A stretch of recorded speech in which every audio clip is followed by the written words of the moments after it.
Je me souviens avec une clarté étrange du jour où la lumière des lustres du grand hôtel de Vendôme a vacillé. Ce n'était pas un simple faux contact, mais un instant suspendu, le prélude silencieux à une vérité que Marc, mon ancien mari, avait si longtemps ignorée. Pour lui, cette soirée devait être le couronnement de son succès, l'apogée d'une vie où la valeur se mesurait en euros et en apparence. Il avait toujours trouvé mon existence trop simple, ma présence trop discrète, ma voix trop calme. Je ne répliquais jamais à ses jugements, non pas par soumission, mais parce que mes yeux, en silence, observaient déjà les fissures sous le vernis de son arrogance. Il était si certain de ma faiblesse, si persuadé que le calme était l'apanage des âmes brisées. Il ne savait pas qu'une certaine force ne fait jamais de bruit, elle attend simplement l'heure. Cette nuit-là, elle avait enfin sonné. Le jour où cette enveloppe est arrivée dans ma boîte aux lettres, je n'ai eu besoin que d'un simple regard pour savoir qu'elle contenait bien plus qu'une anodine invitation à un quelconque événement mondain. Son papier crème, d'une épaisseur presque cartonnée, portait le poids d'une signification particulière. La gravure en lettres d'or du monogramme de Marc, un M élégamment entrelacé d'un D, brillait d'une ironie cinglante sur la surface modeste de ma petite table de cuisine. Elle annonçait sans détour le mariage de Marc Duval et d'une femme prénommée Camille Girard, au prestigieux Grand Hôtel de Vendôme, au cœur même de Paris.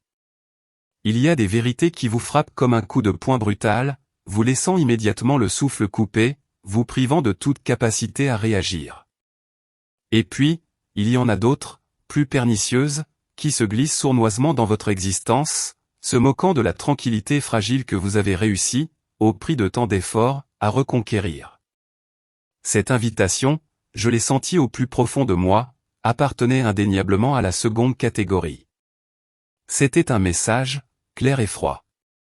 J'ai passé un long moment ce matin-là, immobile, ancré devant le vieux miroir à cadre de bois fissuré de ma salle de bain.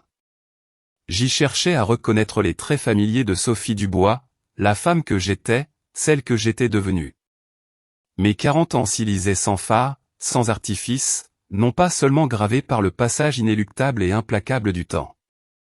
Ils portaient aussi l'empreinte des innombrables nuits sans sommeil, des inquiétudes silencieuses qui avaient jalonné mon chemin ces dernières années, creusant des sillons invisibles sur mon visage.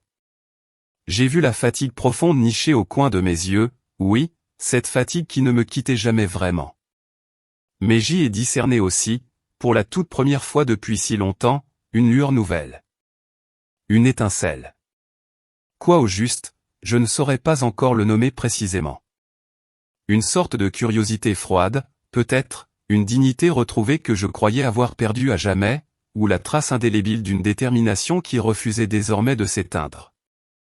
Cette invitation, je l'ai comprise sur le champ, n'était pas un geste de courtoisie.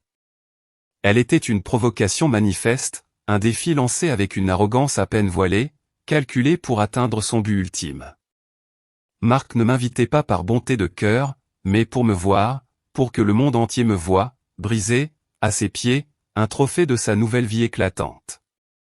La dernière illusion d'un Marc encore capable d'une quelconque gentillesse, d'une once de compassion, s'est évanouie ce jour-là, comme une légère fumée se dispersant au vent du matin. Mon passé, ses souvenirs douloureux mais formateurs, a commencé à défiler dans mon esprit. La jeune femme que j'étais, si naïve, si pleine d'espoir. La façon dont Marc m'avait ensorcelé par ses promesses, son assurance. Je me suis revu quittant mon modeste emploi de réceptionniste, le cœur léger, persuadé que mon dévouement total à son ascension serait la preuve de mon amour éternel. J'ai revu nos premières années, le parfum des roses qu'il m'offrait, les dîners romantiques, les week-ends luxueux qui ponctuaient notre vie, ces instants qui, à l'époque, me semblaient la concrétisation de mon conte de fées. Je me suis souvenu de ma joie immense en apprenant que j'étais enceinte, puis l'onde de choc et l'effroi en découvrant que nous attendions des triplés. Et puis, l'horreur. La froideur de Marc, ses mots tranchants, son abandon. La solitude glaciale des premières nuits sur le canapé d'une amie, le ventre lourd de ses 3 vies, les mains crevassées par le travail acharné. Chaque larme ravalée, chaque sacrifice silencieux pour mes enfants, tout cela m'avait forgé. J'ai senti cette force qui m'habitait, une force qui ne criait pas, mais qui tenait bon, ancrée au plus profond de mon être. Quelques jours plus tard vint la soirée tant attendue du mariage. L'air de Paris était doux et clair, mais l'atmosphère autour du Grand Hôtel de Vendôme était lourde d'une opulence presque oppressive. Même depuis le trottoir d'en face, l'éclat aveuglant de ses lustres, des milliers de cristaux étincelants, annonçait un spectacle de faste et de deux-mesures. Les flûtes à champagne scintillaient déjà dans les mains manucurées des premiers arrivants, créant des reflets irisés. Les notes doucereuses des violons, parvenant même de loin, semblaient emplir l'air d'une mélodie enivrante, un chant lointain de mondanité et de frivolité. Des valets en livrée blanche se pressaient aux portes monumentales, accueillant avec un sourire figé des invités drapés dans des tenues dont le prix, j'en étais certaine, dépassait sans doute mes revenus annuels, voire bien plus. Le ballet des limousines de luxe était incessant, déposant devant le tapis rouge des couples élégants, au visage lisse et au rire un peu trop sonore. C'était un autre monde, un monde que j'avais cru un jour être le mien, puis que j'avais fui. Je me tenais là, immobile, dissimulé dans l'ombre discrète d'un auvent voisin, observant avec une distance presque clinique ce défilé de vanité. La circulation des taxis et des voitures privées était dense, me permettant de me fondre dans le paysage urbain. Et puis, au milieu de cette foule scintillante, au centre de toute cette lumière artificielle, je l'ai vu. Marc. Il était là, au milieu des flashs des photographes qui crépitaient sans relâche, au centre même de l'entrée, grand, imposant, un sourire béat étiré sur les lèvres. Il était drapé dans un smoking sur mesure d'une coupe irréprochable, qui ne faisait que renforcer son assurance, le rendant encore plus satisfait de lui-même, plus sûr de sa victoire. Il serrait des mains, échangeait des rires forcés, sa posture tout entière celle d'un homme qui se croyait le maître du monde, un conquérant sans limite, invulnérable. Son regard, un instant fugace, a balayé la foule compacte, cette marée humaine qu'il semblait dominer. Son œil a traversé précisément l'endroit où je me tenais, invisible dans l'ombre, une silhouette parmi tant d'autres. Il a glissé sur moi comme sur une pierre anonyme du pavement parisien, sans un froncement de sourcils, sans la moindre reconnaissance. Il m'a regardé sans me voir. Pour lui, j'étais une étrangère totale, une simple ombre parmi tant d'autres, insignifiante, absente de son univers glorieux. Et dans ce passage, dans cette absence délibérée de regard, dans cette non-reconnaissance si absolue, j'ai trouvé une certitude inébranlable. Je ne serais pas l'ombre qu'il attendait. Je ne serais pas la femme brisée qu'il espérait exhiber. Non. Il ne me reconnaissait plus. Et c'était la preuve la plus éclatante que la femme qu'il avait cherché à détruire n'existait plus. Une nouvelle Sophie était née, et elle était là, silencieuse, mais résolue. Voir Marc ainsi, rayonnant d'une arrogance si parfaite dans le hall du Grand Hôtel de Vendôme, m'a ramené des années en arrière, dans les méandres de ma mémoire. C'était un retour en arrière doux et amer, comme l'odeur d'un vieux parfum qui évoque à la fois la tendresse et le regret. J'avais à peine 22 ans à l'époque, et la vie me semblait alors une promesse infinie, un livre dont les pages restaient à écrire avec une plume légère. Mon existence, avant Marc, était tissée de fils simples et robustes. J'avais grandi en périphérie de Lyon, dans un quartier calme où les maisons modestes abritaient des familles travailleuses et discrètes. Ma mère, une femme dont le courage était aussi immense que sa tendresse, m'avait élevé seule. Elle enchaînait 2 emplois précaires, souvent mal payés, pour que la nourriture soit toujours sur notre table, pour que nos vêtements soient toujours propres, même s'ils étaient de seconde main. Elle m'avait appris la valeur des choses simples, des repas chauds partagés, de l'amour mesuré non pas en bijoux scintillants, mais en sacrifices silencieux et quotidiens. Elle était mon pilier, ma première leçon de résilience. Je travaillais alors comme réceptionniste dans un petit cabinet d'architecte, un emploi modeste mais honnête. J'aimais sa simplicité, la régularité qu'il offrait à mes journées, le sentiment d'être utile à ma petite échelle. Mes rêves d'alors étaient modestes, eux aussi. Un petit appartement bien à moi, un jardin où planter quelques fleurs, la possibilité de voyager un jour un peu plus loin que les alentours de Lyon. Je ne cherchais pas le faste, l'opulence, mais la stabilité, la sécurité, cette douceur de vivre que mon enfance n'avait pu m'offrir en abondance. Puis, comme dans les romans que je lisais en cachette, ces histoires d'amour où le prince charmant arrive toujours à point nommé, Marc est apparu dans ma vie. Il était plus âgé que moi, d'une confiance en soi déconcertante, un homme d'affaires prometteur dont les paroles douces et le sourire facile semblaient pouvoir charmer le monde entier.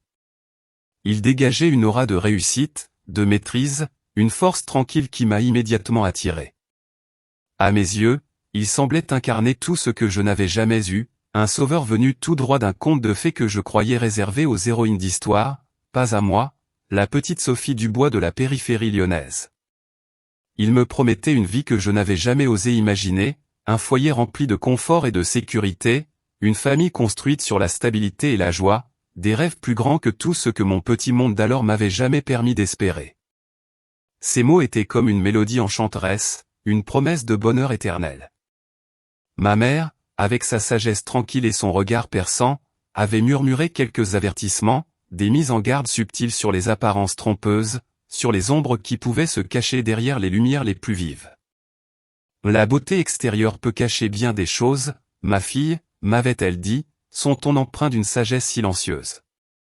Mais mon cœur, innocent, affamé d'amour et de reconnaissance, trop vite ébloui par l'éclat de Marc, n'écoutait que les promesses enchanteresses, les murmures d'une vie meilleure. Je lui ai donné mon amour, sans retenue, avec une foi aveugle, puis, très vite, mon serment éternel devant Dieu et les hommes. Les premiers jours de notre mariage ont été d'une beauté irréelle, comme une peinture parfaite, sans aucun défaut apparent. Il me couvrait de fleurs fraîches, des roses chaque semaine, dont le parfum délicat embaumait notre appartement. Il murmurait des promesses d'éternité au creux de mon oreille, jurant d'adorer mon innocence et ma pureté. Les dîners au restaurant, les week-ends improvisés sur la Côte d'Azur, les petits cadeaux coûteux qui apparaissaient soudainement, tout cela semblait la preuve irréfutable d'un amour inconditionnel et éternel. J'y ai cru, de toute mon âme, avec la ferveur d'une jeune femme découvrant enfin le bonheur tant rêvé. Je suis devenue l'épouse parfaite, du moins, c'est ce que je m'efforçais d'être, ce que je pensais qu'on attendait de moi dans ce monde que Marc m'ouvrait. J'ai quitté mon petit emploi de réceptionniste, sans hésitation, sans regret. Ma décision était claire. Mon rôle, pensais-je alors, était de me consacrer entièrement à sa carrière montante, de devenir son soutien indéfectible. Je gérais notre maison, veillant à chaque détail de sa vie, de ses costumes parfaitement repassés à ses rendez-vous professionnels. Je m'occupais de tout, avec une dévotion sans faille, pensant naïvement que l'amour véritable était synonyme de sacrifice absolu, que ma loyauté inébranlable serait toujours suffisante pour nous deux. Je me voyais comme la pierre angulaire de son succès, la force tranquille qui le pousserait toujours plus haut. Quand je me retourne aujourd'hui sur cette jeune femme que j'étais, je la regarde avec une tendresse infinie, presque maternelle, mais aussi avec une pointe de tristesse mélancolique. Elle était si ingénue, si désireuse de croire aux contes de fées qu'on lui racontait avec tant d'artifice et de talent. Les gestes romantiques de Marc, les bouquets de fleurs fraîches sur la table chaque semaine, les dîners élégants dans les meilleurs restaurants de Lyon, tout cela semblait la preuve irréfutable d'un amour inconditionnel et éternel. J'y vois désormais, avec le recul des années, les prémices d'un désir sous-jacent de contrôle, d'une soif insatiable d'admiration et de validation. Marc aimait avant tout l'image qu'il renvoyait à travers moi, l'image d'un homme qui avait tout réussi, y compris celle d'avoir une épouse dévouée, belle à regarder, et surtout, prête à s'effacer complètement pour lui, pour sa gloire. Mon monde était devenu son monde, et c'était précisément ce qu'il attendait, ce qu'il exigeait sans jamais avoir à le dire explicitement. Mon effacement progressif, ma petite voix qui s'estompait, tout cela semblait le conforter dans son propre éclat. Je pensais que c'était le grand amour, la fusion de deux âmes, mais c'était peut-être déjà le début insidieux d'une solitude à deux, d'une invisibilité grandissante. Une solitude qui, je le savais alors sans oser me l'avouer, allait m'engloutir, me transformer en une ombre. Mais pour l'heure, l'illusion du bonheur était si puissante, si enivrante, que j'y nageais sans résistance. Pourtant, comme un mirage s'estompe sous le soleil ardent d'un été sans fin, la chaleur de Marc commença insidieusement à se dissiper. C'était un processus lent, presque imperceptible au début, comme une pierre que l'on use goutte après goutte. Les années passèrent, et les millions d'euros affluaient sans cesse dans ses comptes bancaires. Sa carrière avait pris son envol, le propulsant dans une sphère où les chiffres résonnaient plus fort que les promesses d'autrefois. Ce n'était plus le même homme, ou du moins, il ne regardait plus la même femme à ses côtés. Je n'étais plus sa partenaire, sa complice de toujours, celle qui partageait ses rêves et ses peurs les plus intimes. Je devenais une ombre grandissante, un poids mort qu'il traînait derrière lui, comme on traîne un vieux meuble encombrant dont on ne sait plus que faire, et dont on souhaiterait ardemment se débarrasser. Les signes étaient subtils au début, presque imperceptibles, comme de minuscules fissures qui apparaissaient dans la façade de marbre de notre mariage. Des craquements légers, que seule une oreille attentive et un cœur aimant pouvaient discerner.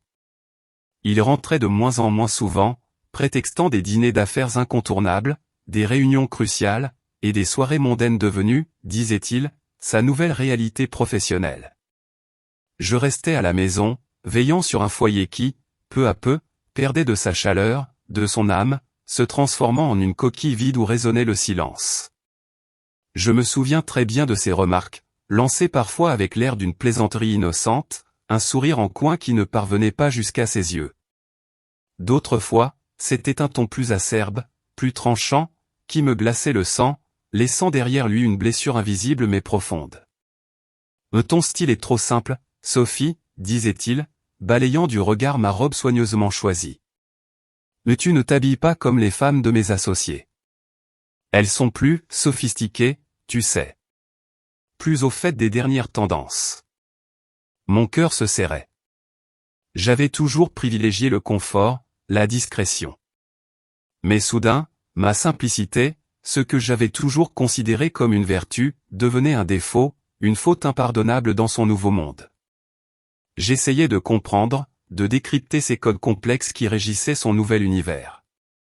Après une de ces soirées mondaines où il m'avait laissé seule, assise dans un coin, tentant de me faire petite, il m'avait dit avec un soupir exaspéré, « Ta conversation est un peu naïve, tu sais. On dirait que tu ne suis plus vraiment le monde, la politique, les affaires. Il faut être au courant, Sophie. Les gens attendent ça de moi, de nous. » J'ai essayé.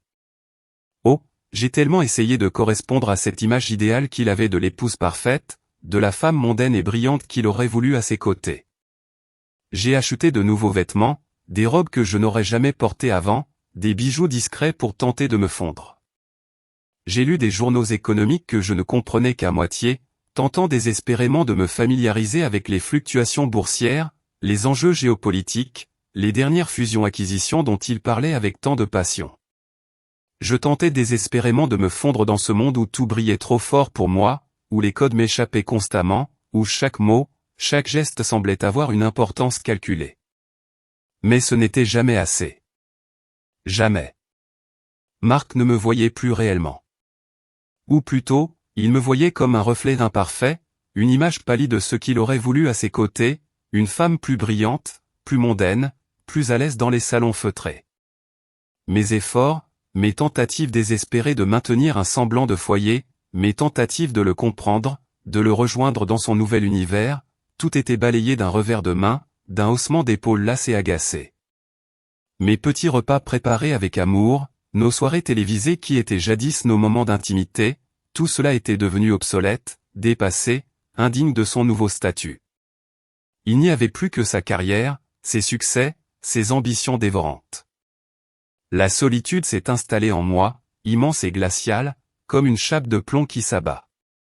Je me sentais invisible, une présence fantomatique dans notre propre maison, une étrangère dans ma propre vie. Les rires et les murmures lointains de ce grand hôtel de Vendôme que j'avais aperçu n'étaient que l'écho douloureux de ces soirées où Marc brillait sans moi, sans un seul regard en arrière. Il parlait de succès, de pouvoir, d'influence, et ses yeux s'illuminaient d'une flamme inextinguible. Mais quand il posait les yeux sur moi, il n'y avait plus que de la lassitude, un agacement à peine voilé, une légère moue de déception qui me transperçait. Je n'étais plus la jeune femme qui avait cru en lui, celle qui avait tout sacrifié avec un amour inconditionnel. J'étais juste, là. Une présence silencieuse. Et cette présence, ma seule et unique présence, semblait désormais le déranger profondément, l'encombrer. Le rêve d'un amour éternel, d'une égalité des âmes dans le mariage, se brisait en mille morceaux sous le poids insoutenable de son indifférence grandissante. Mon cœur, si longtemps nourri d'illusions, commençait à se rétracter, à se durcir, non pas par méchanceté, mais par pure survie. Je ne me reconnaissais plus, et je savais qu'il ne me reconnaissait plus non plus. Ce que nous avions construit ensemble s'effritait, comme un vieux mur de pierre battu par les vents de l'oubli. L'intimité, la complicité, le respect mutuel, tout ce qui faisait l'essence même de notre union, s'éloignait inexorablement.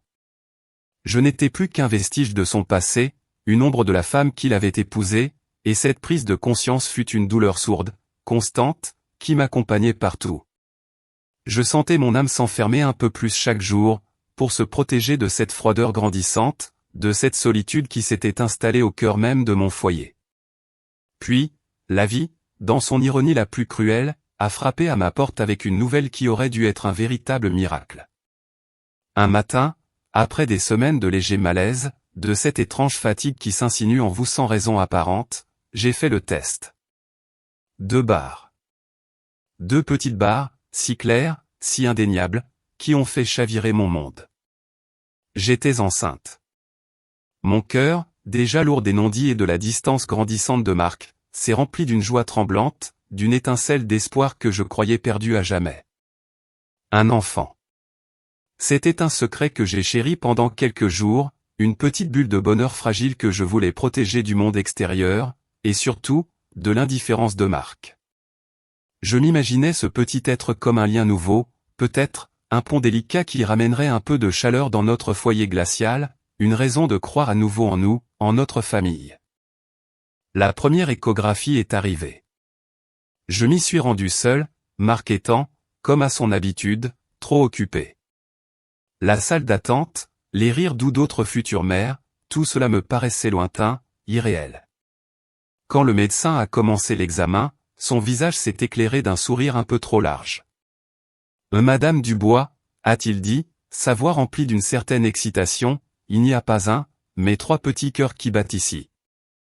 Vous attendez des triplés. » Le mot a flotté dans l'air, me frappant de plein fouet. Des triplés. Mon monde a basculé. Je me suis senti à la fois envahi par un émerveillement absolu, une joie démesurée devant ce miracle de la vie, et par une terreur indicible. Comment allions-nous faire face à cela? 3 enfants. Marc, si soucieux de son image, de sa liberté, de son ascension sociale. Une nouvelle aussi grande, aussi bouleversante, allait-elle le transformer, le rendre plus humain, plus proche? Ou au contraire, le faire fuir encore davantage? Quand j'ai annoncé la nouvelle à Marc, j'ai choisi un soir où il semblait de bonne humeur, après une de ces journées de succès dont il aimait tant parler. J'avais préparé un repas simple, un de ceux qu'il aimait autrefois. J'ai commencé doucement, tentant de lire son visage, d'anticiper sa réaction. Mais son vrai visage s'est révélé, sans phare, sans masque social. Au lieu de la célébration attendue, il y eut d'abord un silence glacial. Puis, un ricanement froid, perçant, qui m'a glacé le sang. Ses yeux, habituellement si expressifs dans leurs calculs, ne montraient aucune joie, pas la moindre étincelle de bonheur. Seulement une froide computation, un mépris à peine dissimulé, une pure aversion. 3 enfants, pour lui, cela ne signifiait pas une famille qui s'agrandit. Non. Cela signifiait des dépenses supplémentaires colossales, des responsabilités démultipliées, et surtout, moins de liberté pour lui de courir après la richesse et les plaisirs éphémères de son nouveau monde. Il a jeté sa serviette sur la table, ses yeux se sont rétrécis de fureur. « Tu as ruiné ma vie », a-t-il craché un soir, la voix pleine de rage, claquant la porte derrière lui alors que je m'effondrais en larmes sur le sol froid de notre salon. « Et comment comptes-tu élever 3 enfants quand tu ne peux même pas subvenir à tes propres besoins ?» Ces mots. Tels des lames acérées, ils se sont plantés dans mon cœur, me laissant exsangue, vidé de toute force. La douleur était physique, lancinante. L'illusion d'un Marc aimant, d'un Marc capable de tendresse, d'un Marc qui partagerait ma joie, s'est brisée en 1000 morceaux à mes pieds. Il était pire que je ne l'avais jamais imaginé. Il était impitoyable. Ce fut le début inéluctable de la fin de tout. À partir de ce jour funeste, ses visites à la maison se sont faites de plus en plus rares, espacées. Puis, Elles ont cessé complètement. Ces excuses, d'abord complexes, sont devenues de plus en plus invraisemblables, de plus en plus transparentes dans leur cruauté. Le silence de la maison, autrefois simplement pesant, a commencé à résonner comme un glas funèbre, annonçant la mort de notre union, de nos promesses. Les appels que je tentais de passer restaient sans réponse, les messages sans retour. Mon ventre s'arrondissait, mes triplés grandissaient en moi, mais la solitude, elle, grandissait autour de moi, m'engloutissant dans son immense noirceur. J'essayais de le joindre, non par espoir, mais par une sorte de réflexe désespéré, cherchant une dernière once d'humanité en lui, une explication, un adieu. Mais il n'y avait rien. Que le vide. Puis, le jour est arrivé. Le jour où il m'a poussé hors de notre maison. La maison qu'il m'avait jadis promise comme un havre de paix, notre foyer, le nid douillet de notre future famille. Il ne m'a rien laissé d'autre qu'une petite valise à la main, que je pouvais à peine soulever avec mon ventre déjà si lourd. Il m'a regardé sans ciller, ses yeux froids, son visage dénué de toute émotion. Il n'y avait pas de cris, pas de dispute violente. Juste une décision froide, calculée, énoncée avec une indifférence glaçante. C'était la fin. Une fin brutale, sèche, sans appel. La porte s'est refermée derrière moi, claquant dans mon dos comme le couperet d'une guillotine. Je me suis retrouvé dans la rue, seul, terriblement seul, enceinte de nos triplés, avec un cœur en miettes, saignant, mais sans une seule larme. Mes yeux étaient secs, le choc trop profond. La douleur physique de mon corps lourd, celle de mon cœur brisé, tout cela se mêlait dans une sensation d'anéantissement total. Marc avait déposé la demande de divorce, vidé les comptes bancaires, et m'avait laissé là, à la dérive. La décision de divorcer n'était plus un choix, une option. C'était une nécessité absolue, une question de survie. Une rupture douloureuse, certes, mais aussi la fin brutale, impitoyable, d'une illusion tenace et dangereuse qui m'avait longtemps aveuglé. La jeune femme que j'étais, celle qui avait cru aveuglément en son conte de fées, celle qui avait tout sacrifié par amour, était morte ce jour-là, devant cette porte qui s'était refermée sur mon passé. À sa place, il restait une mère, brisée, oui, mais avec une promesse. Une promesse silencieuse et éternelle pour mes enfants, qui était la seule vérité inébranlable, la seule chose qui comptait désormais dans ma vie. La vie, après le départ brutal de Marc, fut une lutte acharnée, un combat de chaque instant pour ma survie et celle de mes enfants. J'ai gratté chaque sou, pièce par pièce, morceau par morceau, pour que mes petits ne manquent de rien d'essentiel. Les nuits étaient interminables, passées à nettoyer des bureaux sombres et silencieux, mes mains se craquant sous l'effet corrosif des produits chimiques, mon dos endolori par des heures de labeur incessant. Les jours, je les passais à la laverie automatique du quartier, pliant méticuleusement les vêtements des autres, ou faisant du babysitting pour des voisins qui me regardaient avec une pitié à peine voilée. Mon corps criait de douleur, mon esprit était épuisé jusqu'à la moelle, mais je ne me suis jamais rendu, jamais laissé aller au désespoir. Chaque coup de pied dans mon ventre, puis chaque petit visage blotti tendrement contre moi, me rappelait avec une force inouïe que mon combat n'était pas seulement pour moi, mais pour trois petites âmes innocentes qui avaient besoin de ma force, de ma présence. Le monde extérieur semblait vouloir me rappeler mon échec à chaque tournant de rue, à chaque regard. D'anciennes amies évitaient mes appels téléphoniques, des murmures médisants couraient, disant que j'avais visé trop haut en épousant Marc et que je l'avais bien mérité. Les étrangers, à l'épicerie, posaient des regards lourds de jugement sur mon ventre puis sur la poussette triple, pleine à craquer, que je poussais avec difficulté. 3 enfants, pas de mari, pas d'argent. Même au supermarché, je sentais la piqûre cuisante de la pitié condescendante lorsque je sortais mes bons alimentaires pour acheter du lait infantile. J'avais honte, bien sûr, une honte sourde qui me rongeait, mais cette honte n'était jamais plus forte que l'amour immense que je portais à mes enfants. Les bébés sont nés, 2 garçons et une fille, et mon monde a basculé à nouveau, mais cette fois-ci, avec une lumière nouvelle. L'épuisement a doublé, certes, mais mon courage aussi, s'est démultiplié. Je les berçais doucement pour les endormir, cachant mes larmes silencieuses dans l'obscurité, fredonnant les mêmes berceuses que ma mère m'avait chantées jadis.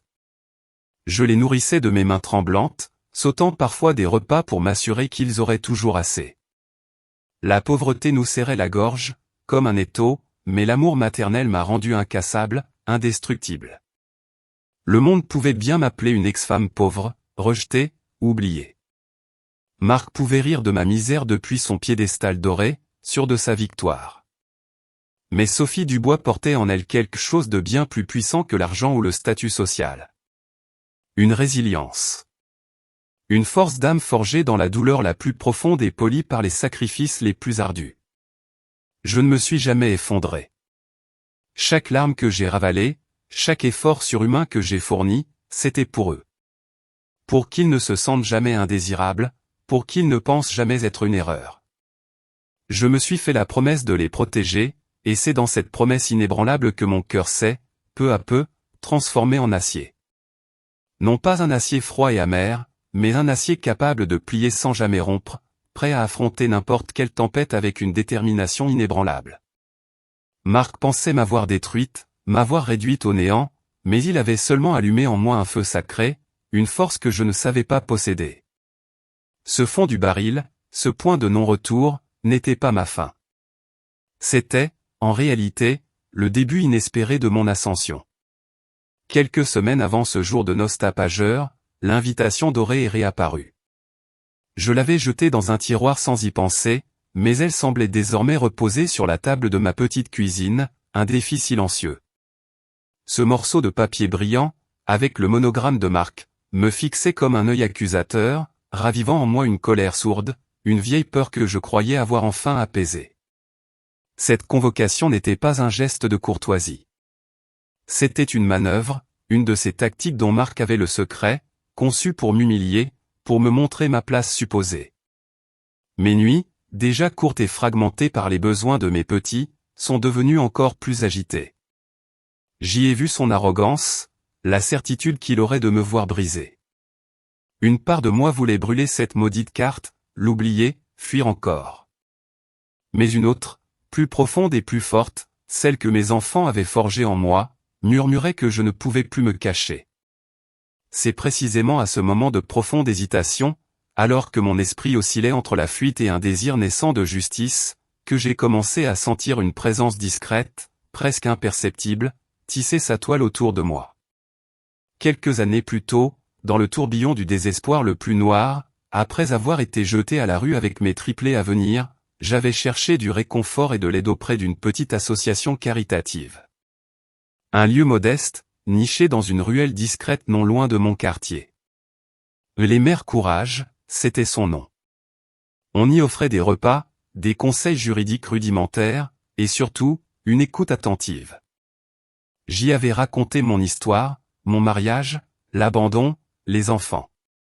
Mon récit, teinté de la douleur brute de l'époque, avait visiblement marqué les esprits. Je me souviens de l'odeur du café chaud dans cette petite salle d'attente, des visages fatigués mais souriants des bénévoles. J'étais alors à mon plus bas. Vulnérable, seul, terrifié. Cette association m'avait donné un peu de force, un filet de sécurité pour mes premières semaines d'errance. Je n'aurais jamais imaginé qu'un tel endroit, si loin du monde brillant de Marc, puisse devenir un jour le point de départ d'une tournure inattendue de mon destin. Mon histoire, laissée là, comme un petit caillou dans un vaste jardin, avait été ramassée par une main inconnue.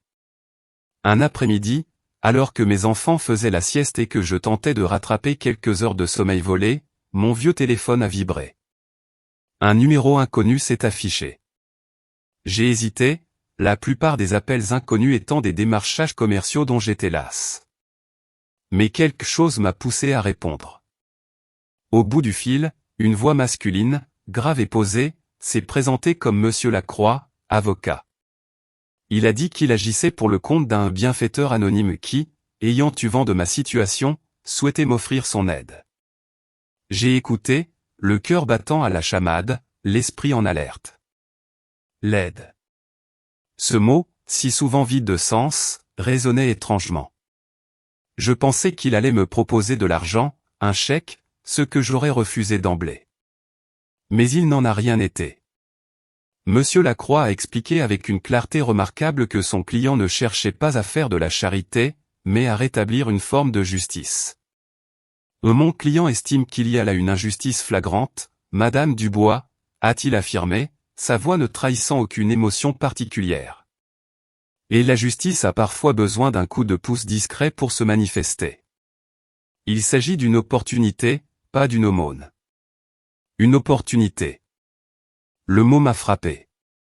Mon esprit, conditionné par des années de lutte solitaire et de désillusion, s'est immédiatement mis en mode défense. Qui était cet homme? Quelles étaient ses intentions réelles? Y avait-il un piège, une dette cachée, un prix à payer qui dépasserait mes maigres ressources ou ma capacité d'endurance? La prudence était devenue ma seconde nature, une carapace que j'avais forgée pour me protéger, et surtout, pour protéger mes enfants. La confiance, je ne la donnais plus. Mais la curiosité, elle aussi, était une force puissante. La simple idée que quelqu'un, un bienfaiteur anonyme dont je ne connaissais ni le nom ni le visage, puisse croire en mon histoire, puisse voir l'injustice et vouloir agir, était une pensée déroutante, presque enivrante. Je me suis remémoré les nuits passées à pleurer en silence, les matins où je me demandais comment j'allais tenir. L'idée que je n'étais peut-être pas aussi seul que je le pensais, que d'autres croyaient à la vérité, commençait à fissurer le mur de mon cynisme. Monsieur Lacroix a senti mon hésitation. Il n'a pas insisté, ne m'a pas pressé. Il m'a simplement proposé un rendez-vous, une rencontre pour que je puisse en savoir plus, pour poser mes questions. Il m'a assuré que je n'étais engagé à rien. Prenez votre temps, Madame Dubois, a-t-il dit. Et pensez à vos enfants. Pensez à ce que vous souhaitez pour leur avenir. Un homme comme Monsieur Duval ne devrait pas pouvoir impunément piétiner la vie des autres. Ces mots ont résonné en moi. Marc Duval. La possibilité de voir ses actes enfin exposés, non par une vengeance personnelle, mais par la force de la vérité. C'était une pensée vertigineuse. Une infime lueur d'espoir, fragile comme une bougie dans la nuit, a commencé à vaciller au fond de mon cœur. Une lueur que je n'avais pas osé espérer depuis très longtemps. Le rendez-vous avec Monsieur Lacroix et, comme je l'ai découvert ce jour-là, son client, Étienne Beaumont, a été un tournant. Je me suis rendu à leur bureau avec une appréhension palpable, mon cœur serré d'un mélange d'espoir et de peur. L'adresse était discrète, un immeuble élégant mais sans ostentation dans un quartier calme. Étienne Beaumont était là, exactement comme je l'avais imaginé d'après les quelques articles de presse que j'avais trouvés sur lui, un homme d'une stature imposante, aux cheveux grisonnants, le regard d'une intelligence rare. Il m'a accueilli non avec la froideur d'un homme d'affaires, mais avec une courtoisie profonde, presque un respect teinté de mélancolie. Dans ses yeux, j'ai cru percevoir une lueur de compréhension qui allait au-delà des mots, comme s'il lisait en moi une histoire familière, une douleur qu'il avait lui-même connue. Il m'a tendu un dossier, lourd, épais, d'un noir mat. Madame Dubois, a-t-il commencé, sa voix grave résonnant doucement dans le bureau feutré. Ce que vous tenez là est la vérité sur Monsieur Duval. Une vérité que personne, à ce jour, n'a osé ou pu mettre en lumière. J'ai ouvert le dossier avec des mains tremblantes.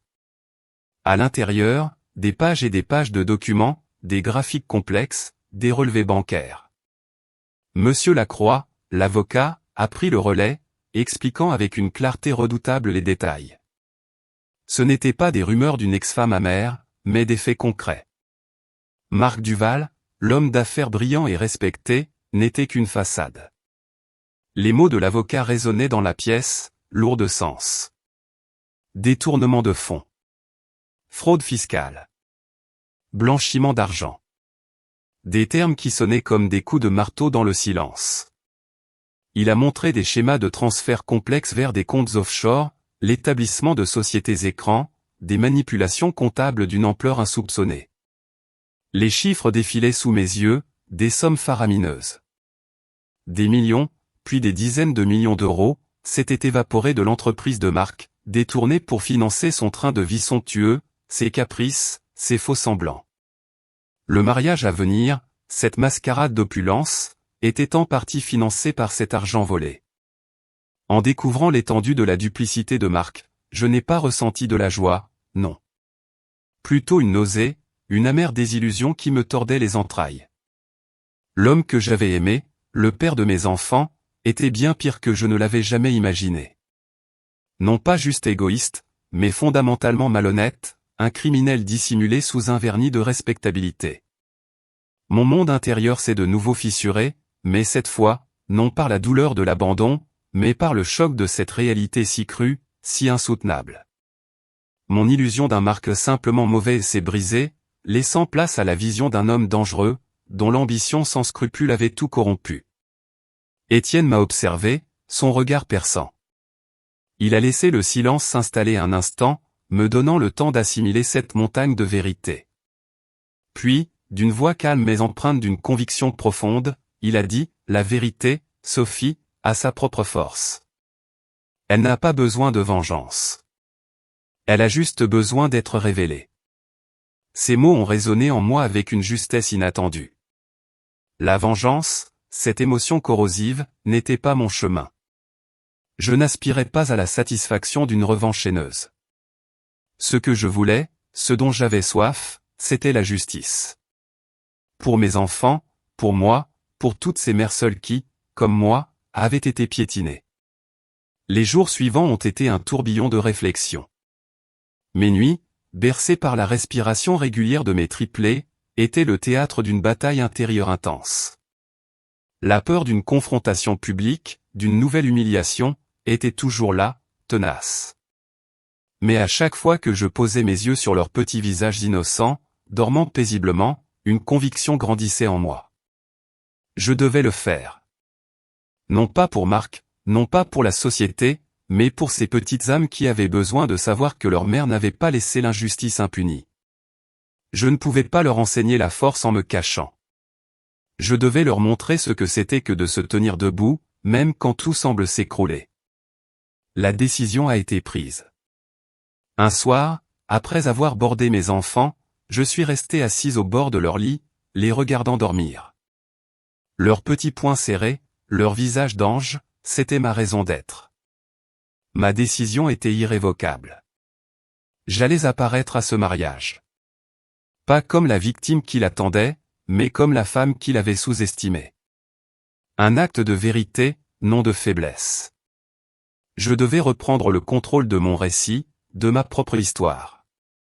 Étienne, avec une efficacité redoutable, a mis en place les préparatifs. Tout était orchestré avec une précision stratégique, mais sans aucun faste inutile. Il s'agissait de ma dignité, pas d'un spectacle. Les démarches juridiques nécessaires, la coordination discrète avec les autorités compétentes, tout était organisé dans l'ombre, loin des regards curieux.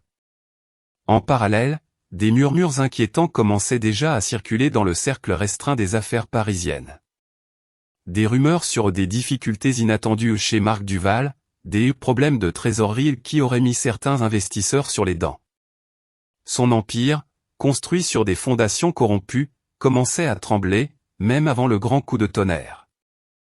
C'était la preuve que la vérité, même avant d'être pleinement révélée, avait déjà commencé son travail insidieux. La chute de Marc était en marche, et je serais là, non pour la provoquer, mais pour en être le témoin silencieux et résolu. Si vous êtes encore à l'écoute, je vous invite à laisser le chiffre 1 dans les commentaires, juste en dessous. Savoir que vous m'accompagnez dans ce voyage est la plus grande des motivations pour que je puisse vous raconter la suite, la dernière partie de mon histoire. J'ai traversé les portes imposantes du Grand Hôtel de Vendôme, non pas en cherchant les regards, mais en les acceptant. Il n'y avait plus de traces de la Sophie effrayée et incertaine d'autrefois. Une force tranquille m'habitait, une dignité acquise au prix de tant de sacrifices et de nuits sans sommeil. J'étais vêtu d'une robe simple, d'une couleur douce qui contrastait avec le faste ambiant, mais qui, je le savais, reflétait une élégance que l'argent seul ne peut acheter. Mes pas étaient fermes, mes épaules droites. Je ne cherchais pas à impressionner, mais à être pleinement présente, en accord avec moi-même. À mon entrée, le murmure des conversations s'est éteint comme une bougie soufflée par le vent. Les musiciens du quatuor à cordes ont ralenti leur mélodie, puis l'ont laissé mourir. Les têtes se sont tournées, d'abord avec surprise, puis avec une curiosité mêlée d'incrédulité. Je sentais les yeux des invités se poser sur moi, des regards qui tentaient de me reconnaître, de me situer dans le tableau. Marc, lui, était au centre de la salle, souriant à Camille, sa nouvelle fiancée, dont la robe scintillait d'une multitude de perles et de sequins. Le choc sur son visage, lorsqu'il a finalement croisé mon regard et m'a identifié, fut une vision que je n'oublierai jamais. Ses traits se sont figés, son sourire a vacillé. Il s'est approché, un sourire forcé aux lèvres, sa voix trahissant une irritation à peine contenue sous un vernis de fausse politesse.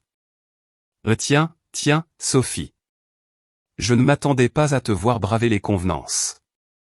Dis-moi, cette robe, elle est empruntée pour l'occasion? Ou peut-être Monsieur Beaumont l'a-t-il gracieusement mise à ta disposition ?» Il a jeté un regard à Étienne, qui se tenait discrètement à mes côtés, puis a ricané, entraînant quelques rires timides et forcés dans l'assemblée. « Ça doit faire un choc, n'est-ce pas, de te retrouver ici, au Grand Hôtel, après avoir connu les charmes de ton modeste appartement. » Ces mots, lancés comme des fléchettes empoisonnées, visaient à me transpercer. J'ai senti la chaleur monter à mes joues, le souvenir de l'ancienne honte me poignarder. Mais mon regard est resté ancré dans le sien, sans faillir. Je n'étais plus la femme qu'il avait connue. Marc, enhardi par le silence qui avait suivi son attaque et le léger sourire de Camille, s'est penché vers moi, sa voix plus acérée encore. « Et ces enfants, Sophie? Mon Dieu, est-ce pour la pitié que tu les as amenés ce soir? Ou espérais-tu que quelqu'un, parmi ces invités généreux, te fasse un chèque pour alléger ton fardeau ?» Un murmure d'indignation a traversé la foule. La cruauté de ces mots était palpable, même pour des oreilles habituées aux mondanités. C'est à ce moment précis qu'Étienne a fait un pas en avant. Son calme était une arme. Sa voix, profonde et posée, a traversé la salle avec une autorité naturelle qui a immédiatement réduit tout le monde au silence. « Vous parlez de pitié, Monsieur Duval ?» a-t-il dit, son regard sans ciller ancré dans celui de Marc. « Mais ce que je vois ici, ce n'est pas une femme à plaindre. Je vois une femme qui a enduré plus d'épreuves que vous ne pourrez jamais en concevoir, et elle l'a fait avec une dignité inébranlable. » Le sourire moqueur de Marc a vacillé, mais il a tenté de conserver sa façade. « Et qui êtes-vous pour me donner des leçons, Monsieur Beaumont ?» Étienne a souri, un sourire froid, sans joie. « Je suis l'homme qui se tient à ses côtés quand vous avez choisi de vous éloigner. Je suis l'homme qui reconnaît sa valeur alors que vous l'avez méprisée. Et je suis l'homme qui veillera à ce que le monde entier connaisse la vérité sur l'époux que vous avez été. » Un frisson a parcouru la salle. Camille, le visage désormais livide, s'est agrippée au bras de Marc, ses ongles s'enfonçant dans son smoking. Marc a perdu son sang-froid. « Et c'est mon mariage. Vous n'avez rien à faire ici. » Mais Étienne n'avait pas terminé. Il a tiré de sa veste un dossier fin, noir, qu'il a déposé avec une lenteur délibérée sur une petite table voisine. Le silence s'est fait encore plus profond, un silence de plomb. « Ce que je possède ici, Monsieur Duval, » a-t-il poursuivi, sa voix claire portant dans chaque recoin de la salle, ce sont les relevés. Les preuves. Des détournements de fonds. De la fraude fiscale. Des millions d'euros passés par des comptes offshore, des sociétés écrans. Des preuves irréfutables que vous avez bâti votre fortune sur des mensonges et des malversations. Des exclamations, des halètements de stupéfaction, ont éclaté dans l'assemblée. Les verres à champagne sont restés suspendus. Les visages des invités sont passés de la surprise à la consternation, puis à un profond dégoût. Camille, son visage décomposé, a lâchement lâché le bras de Marc. Leurs yeux se sont rencontrés, non pas avec de l'amour, mais avec un calcul froid. Puis, d'un geste sec et sans un mot, elle a retiré l'anneau de diamant de son doigt et l'a laissé tomber sur le marbre. Le cliquetis ténu a résonné, immense dans le silence soudain. Elle a fait volte-face et a quitté la salle, son départ précipité étant l'acte final de sa propre trahison. Marc était figé, seul. Alors, j'ai fait un pas en avant. Ma voix, claire, posée, mais empreinte d'une dignité inébranlable, a brisé le silence. Marc, ce n'est pas seulement ma vie que tu as ruinée. Ce ne sont pas seulement les millions d'euros que tu as volés. Tu as abandonné tes propres enfants. Les triplés. Le mot triplé va flotter dans l'air, frappant chacun comme un coup de fouet. Une vague de consternation, puis de fureur, a balayé l'assemblée. Des murmures horrifiés ont éclaté. Ils sont ses enfants. Il les a abandonnés. Mon Dieu. Le visage de Marc s'est décomposé, les mots se sont perdus dans sa gorge. Pour la première fois, il était sans voix, sa fierté brisée. C'est à cet instant précis que les grandes portes du Grand Hôtel de Vendôme se sont ouvertes à nouveau. Deux agents en uniforme, d'une démarche calme et décidée, sont entrés, suivis d'un détective en costume sombre. Leur présence a imposé un silence absolu, lourd de sens. Les invités se sont écartés, formant un passage. Le détective s'est avancé, une feuille à la main. « Monsieur Marc Duval », a-t-il dit, sa voix résonnant avec une autorité inébranlable. « Vous êtes en état d'arrestation pour détournement de fonds, fraude fiscale et blanchiment d'argent. Nous avons un mandat. » Marc a chancelé, le teint blafard. Il a tenté de protester, de crier à l'erreur, mais sa voix s'est brisée. Les agents l'ont menotté avec une efficacité professionnelle. Il a été conduit hors de la salle, son arrogance brisée, son empire en ruine, sous les regards consternés d'une foule désormais silencieuse et remplie de dégoût. Il a jeté un dernier regard haineux vers moi, ses yeux brûlants d'une fureur impuissante. Mais ses menaces se sont perdues dans le silence, englouties par le cliquetis des menottes et le claquement des portes derrière lui. La mascarade était terminée. Les jours qui ont suivi la soirée au Grand Hôtel de Vendôme se sont écoulés comme une rivière en crue, charriant son lot d'informations, de chuchotements et de scandales. Je n'ai pas eu à chercher les nouvelles, elles venaient à moi, portées par les ondes des radios, les titres des journaux abandonnés sur un banc, ou les conversations des clients à la laverie. L'histoire de Marc Duval, l'homme d'affaires brillant dont le mariage avait tourné au fiasco judiciaire, était sur toutes les lèvres. Le détective et l'avocat d'Étienne avaient agi avec une efficacité redoutable, et l'enquête avait rapidement révélé l'étendue de ses malversations. Détournement de fonds, fraude fiscale, blanchiment d'argent, les chefs d'accusation s'accumulaient. Son nom, autrefois synonyme de réussite et de pouvoir, est devenu, en l'espace de quelques jours, le symbole de la corruption et de la déchéance. Je n'ai ressenti ni jubilation facile, ni joie triomphante. Simplement une forme de quiétude amère, la confirmation que la vérité, même si elle mettait du temps à surgir, trouvait toujours son chemin. Le monde, si aveugle à mes souffrances passées, voyait enfin le vrai visage de Marc. Ses associés l'ont abandonné en masse, ses investisseurs se sont retirés, paniqués, et son empire, bâti sur un château de cartes, s'est effondré avec une rapidité déconcertante. C'était la justice immanente, une roue qui tourne, ramenant chacun à la conséquence de ses actes. Marc, l'homme qui avait tout pris, se retrouvait désormais privé de tout, sauf de ses mensonges. Le sort de Camille Girard, sa fiancée éphémère, fut tout aussi sans appel. Son départ spectaculaire de l'hôtel, cette image d'elle jetant l'anneau sur le marbre, a fait la une de tous les tabloïds. Elle est devenue la fiancée en fuite, la profiteuse trahie. Les marques de luxe qui la sponsorisaient l'ont lâchement abandonnée, et son statut d'influenceuse s'est évanoui comme une bulle de savon. En quelques semaines, Camille a fait face à la faillite. Elle avait vécu au-dessus de ses moyens, se pavanant dans un luxe qu'elle ne pouvait soutenir, ses cartes de crédit saturées, ses garde-robes de créateurs achetés à crédit. Sans le soutien financier frauduleux de Marc, son monde s'est effondré. Elle a dû vendre ses robes, ses bijoux, même le sac de créateur qu'elle avait exhibé avec tant d'arrogance. L'image de Camille, aperçue un matin dans un article, sans maquillage, les cheveux défaits, vêtue de vêtements ordinaires, dans un quartier anonyme, est restée gravée dans ma mémoire. Elle était devenue ce qu'elle détestait, une femme effacée, oubliée, privée de son éclat artificiel. Je n'ai jamais cherché à savoir plus en détail leur sort. Les échos me parvenaient, parfois, par la voix d'une cliente bavarde ou un extrait de journal télévisé. Mais ces informations n'éveillaient plus en moi ni haine ni rancœur. C'était une page tournée, un chapitre clos. Mon énergie, mon attention était désormais entièrement tournée vers l'avenir, vers la construction de mon propre monde, un monde de paix et de lumière pour mes enfants. Ma vie quotidienne, qui avait été un combat incessant, a commencé à retrouver une douceur nouvelle. Chaque après-midi, je prenais le chemin de l'école, mais pas léger, le cœur serein.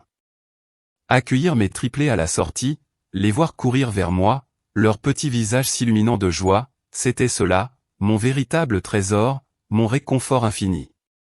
Nous rentrions à la maison, notre petit appartement qui, grâce à quelques améliorations discrètes et l'aide de voisins devenus amis, était devenu un vrai foyer. Les heures passées au parc, les rires qui s'élevaient sous le ciel parisien, les histoires du soir lues à voix basse, tout cela constituait la trame d'une existence simple, authentique, remplie d'un amour pur et inconditionnel. Étienne est resté à mes côtés, non pas comme un amant envahissant, mais comme un ami fidèle, un allié silencieux et solide. Il ne s'est jamais imposé, n'a jamais cherché à prendre la place de quiconque. Sa présence était comme une ancre, une certitude discrète. Il venait parfois prendre un café, me demandait des nouvelles de mes petits, ou m'offrait un conseil avisé sur les démarches administratives. Il était une force tranquille, un soutien sans faille, respectueux de mon espace et de mon cheminement. Il m'a écouté parler de mes rêves, de cette idée qui grandissait en moi de créer une structure pour aider les mères célibataires. Un projet né de ma propre souffrance, de mon désir profond de transformer l'épreuve en espoir pour d'autres. C'était une évidence. Mon expérience, ma résilience, ne devait pas rester enfouie. Elle devait servir. Je commençais à dessiner les contours de cette fondation, une initiative pour offrir aux femmes abandonnées, jugées, et seules, ce que j'avais tant manqué, un soutien concret, une écoute bienveillante, une voie vers la dignité et l'autonomie. Je n'étais plus la femme qui devait prouver sa valeur à Marc ou à la société. J'étais Sophie, une mère, une survivante, et désormais, une femme animée par un nouveau but. Marc et Camille avaient tout perdu, leur fortune, leur réputation, leur honneur. Moi, j'avais gagné bien plus que cela. J'avais gagné ma liberté, l'amour de mes enfants, et un sens profond à ma vie. C'était la plus douce des justices, une justice qui ne s'annonçait pas par les gros titres, mais par la sérénité de mon âme. Aujourd'hui, mes enfants ont grandi. Leur voix résonne dans la maison, remplissant chaque pièce d'une mélodie douce et constante, une symphonie joyeuse qui a définitivement chassé les silences lourds de mon passé. Ils sont ma fierté, ma plus grande réussite. Ma fondation, que nous avons nommée l'envol de Sophie, s'est épanouie. Elle a offert un refuge, un soutien et une nouvelle dignité à des dizaines de femmes, des mères seules, souvent brisées, qui, comme moi, avaient besoin d'une main tendue, d'une seconde chance. Les voir retrouver le sourire, se reconstruire, reprendre leur vie en main, c'est une joie qui dépasse tout ce que l'argent et le pouvoir de Marc auraient pu offrir. Je ne me promène plus la tête baissée, les épaules courbées par le poids des jugements ou des peurs. Je porte ma dignité avec assurance, non pas grâce à des robes coûteuses ou à des applaudissements éphémères, mais parce que j'ai enfin, et profondément, reconnu ma propre valeur. Chaque matin, le son de leurs petits rires me rappelle pourquoi j'ai combattu avec tant d'acharnement. Leurs sourires sont ma couronne, leur amour inconditionnel, mon plus précieux trésor. Je suis devenue la femme que je devais être, celle que la vie m'a forgée. Et puis, il y a Étienne. Sur le balcon de notre maison, un soir, alors que le soleil peignait le ciel de Paris de teintes or et pourpre, mes enfants jouaient dans le jardin en contrebas, leur rire pur s'élevant vers nous. Étienne a posé sa main sur mon épaule, sa présence douce et chaleureuse. Mon cœur, si longtemps barricadé, si craintif, avait enfin trouvé son chemin vers la paix, vers un amour construit sur une compréhension mutuelle profonde, une résilience partagée et un respect absolu. Nous avons trouvé en l'autre ce qui nous manquait, non pas pour combler un vide, mais pour enrichir une plénitude déjà naissante. Je ne me souviens plus de Marc avec amertume. Mon regard sur lui s'est éclairci, s'est apaisé, débarrassé de toute haine. Il a échoué, certes. Non pas parce qu'il manquait de millions d'euros ou de pouvoir, car il en avait à revendre, bien plus que la plupart d'entre nous n'en verront jamais. Il a échoué parce qu'il a toujours, obstinément, jugé les êtres humains par leur apparence extérieure, par leur statut social, ou par le silence de leur âme. Il a tout perdu, sa fortune, sa réputation, son honneur, car il a méprisé l'essence même de ce qu'est une compagne de vie, une partenaire. Son orgueil fut son propre bourreau, sa cécité, sa prison inéluctable.